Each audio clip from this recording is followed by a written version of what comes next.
ناظرین و سامعین السلام علیکم ورحمۃ اللہ وبرکاتہ۔ آپ دیکھ رہے ہیں اظہار چینل کا دینی مسائل سے متعلق پروگرام۔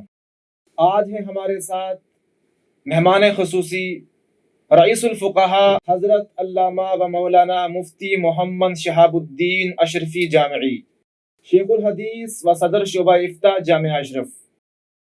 آج ہم بات کریں گے امت مسلمہ کے درمیان جو مسائل درپیش آتے ہیں۔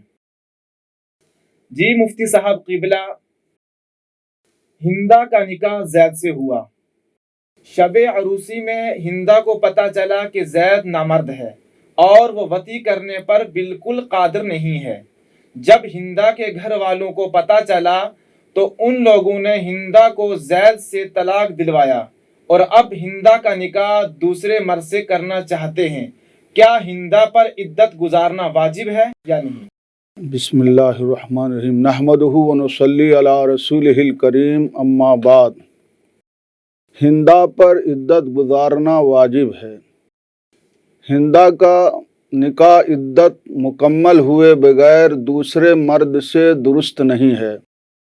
فتاوی عالمگیری میں انین یعنی نامرد کے مطلقہ کے بارے میں ہے، لہل مہر کاملہ وعلیہا العدۃ بالاجماع ان کان الزوج قد خلا بها وان لم یخل بها فلا عدۃ علیہا ولها نصف المہر ان کان مسمى والمتعۃ ان لم یکن مسمى قضا فی البدائع، یعنی اس عورت کے لیے پورا مہر ہے اور اجماعاً اس پر عدت واجب ہے اگر شوہر اس سے تنہائی میں مل چکا ہے۔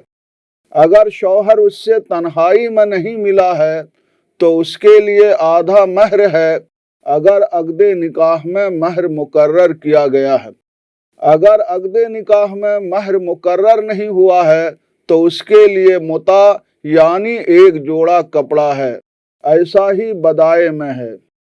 اس عبارت سے یہ بات واضح ہوتی ہے کہ نامرد اگر اپنی بیوی سے تنہائی میں مل لیتا ہے، اگرچہ وہ ہم بستری پر قادر نہیں ہے، ہم بستری نہیں ہوئی ہے، اور نامرد اس عورت کو طلاق دے دیتا ہے، تو دوسرے مرد سے نکاح ہونے کے لیے ضروری یہ ہے کہ وہ عدت گزارے۔ نامرد کی طلاق یافتہ بیوی عدت گزارے بغیر دوسرے مرد سے نکاح نہیں کر سکتی ہے، واللہ عالم بالصواب۔ جی مفتی صاحب قبلہ، زید کے 4 لڑکے تھے۔ زید کے بڑے لڑکے کا انتقال اس کی زندگی میں ہو گیا۔ زید نے اپنے مرحوم بیٹا کے کنبہ کی کفالت اپنے ذمہ لی اور اپنی جائیداد میں سے کچھ حصہ اپنے مرحوم لڑکا کے بیٹوں کے لیے الگ کر دیا، لیکن زید کے اپنے پوتوں کی کفالت میں ان کے لیے الگ کی ہوئی جائیداد کا کچھ حصہ اب زید کے پوتے بیچی ہوئی اس زمین کا مطالبہ زمین کے خریدنے سے یہ کہہ رہے ہیں کہ یہ زمین ہماری تھی، دادا کو بیچنے کا حق نہیں تھا، ہماری زمین واپس کرواؤ۔ ایسی صورت میں اس بیچی ہوئی زمین کا کیا حکم ہے؟ نحمدہ ونصلی علی رسولہ الکریم، اما بعد۔ سوال مذکور کا جواب دینے سے پہلے اس بات کو بتا دینا ضروری سمجھتا ہوں کہ بعض کے اولاد میں سے کوئی لڑکا اس کی حیات میں انتقال کر جاتا ہے اور انتقال کرنے والے کے چھوٹے چھوٹے بچے اور بچیاں ہوتی ہیں، لہذا مناسب یہ ہے کہ انتقال کرنے والے لڑکے کے بچے اور بچیوں کے نام کچھ جائیداد لکھ کر جائے، اس لیے کہ اگر وہ لکھ کر نہیں جائے گا تو اس کے دوسرے بیٹے وارث ہوں گے اور ان بچے اور بچیوں کا اس میں کوئی حصہ نہیں ہوگا۔ زید نے اپنے پوتے اور پوتی کے نام جو جائیداد لکھ دی ہے، یہ مستحسن ہے شریعت مطہرہ میں۔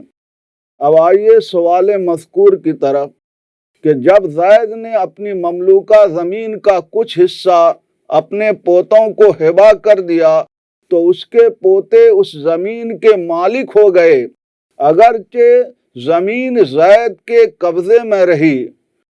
فتاوی عالمگیری میں ہے ہبۃ الاب لطفلہ تتم بالعقد لا فرق فی ذالک فیما اذا کان فی یدہ او فی ید المودع بخلاف ما اذا کان فی ید الغاصب او فی ید المرتہن او فی ید المستاذر حیث لا یجوز الہبۃ لعدم قوہ، یعنی باپ کا اپنے چھوٹے بچے کو ہبہ کرنے سے عقد ہبہ تام ہو جاتا ہے، چاہے ہبہ کی ہوئی چیز باپ کے قبضہ میں ہو یا امانت دار کے قبضہ میں ہو۔ اس کے برخلاف اگر ہبہ کی ہوئی زمین غاصب کے پاس ہے یا مرتہن کے پاس ہے جس کے پاس رہن زمین میں رکھی گئی ہے، یا مستاجر کے قبضے میں ہے یعنی اس شخص کے پاس ہے جس کو زمین اجرت میں دی گئی ہے، تو اس صورت میں اس کا قبضہ نہ ہونے کے سبب یہ ہبہ درست نہیں ہوا۔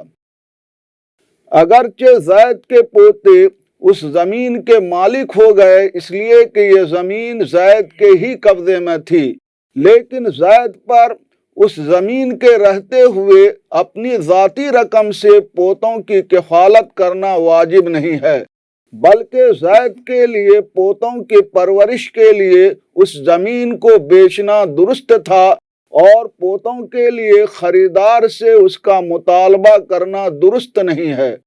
فتاوی عالمگیری میں ہے ان کان للصغیر عقارا او اردیۃ او ثیابا واحتیج الی ذلک للنفقہ کان للاب ان یبیع ذلک کلہ وینفق علیہ قضا فی الذخیرہ، یعنی اگر صغیر کی زمین چادریں یا کپڑے ہیں اور خرچ کرنے کے لیے ان کو بیچنے کی ضرورت پڑ گئی تو باپ کے لیے یہ سب بیچنا اور بیچ کر اس کی رقم خرچ کرنا جائز ہے، ایسا ہی ذخیرہ میں ہے۔ فتاوی عالمگیری میں ہے نفقۃ الصبی بعد الفطام اذا کان لہ مال فی مالہ، یعنی دودھ چھڑانے کے بعد بچہ کا نفقہ اس کے مال میں ہے جبکہ بچے کی ملکیت میں مال ہے۔ ان عبارتوں سے یہ بات واضح ہوتی ہے کہ باپ یا دادا جن کی کفالت میں یتیم چھوٹے بچے ہوتے ہیں، اگر بچے کی ملکیت میں مال ہے تو باپ دادا پر ان بچوں کی کفالت اپنے مال سے کرنا واجب نہیں ہے، بلکہ بچوں کی کفالت کے لیے بچوں کا مال بیچنا ضرورت کے وقت جائز ہے۔ لہذا جب زید نے اپنے پوتوں کی کفالت کے لیے ہبہ کی ہوئی زمین کو بیچ دیا تو دادا کا اس زمین کو بیچنا درست ہوا، لہذا اس کے پوتوں کو خریدار سے یہ مطالبہ کرنے کا حق نہیں رہا کہ ہمارے دادا کی بیچی ہوئی زمین کے تم مالک نہیں ہوئے اس لیے کہ زمین کے ہم مالک تھے، ہمارے دادا کا بیچنا درست نہیں ہوا۔ پوتوں کا یہ کہنا درست نہیں ہے، دادا کا پوتوں کی کفالت کے لیے زمین کا بیچنا شرعاً جائز ہے اور بکی ہوئی زمین کے مالک خریدار ہو گئے، پوتوں کا مطالبہ کرنا درست نہیں ہے۔ واللہ عالم بالصواب۔ جزاک اللہ تعالی و احسن الجزاء۔ کل پھر ہم انشاءاللہ آپ کی خدمت میں چند سوالات کے ساتھ۔ السلام علیکم ورحمۃ اللہ وبرکاتہ۔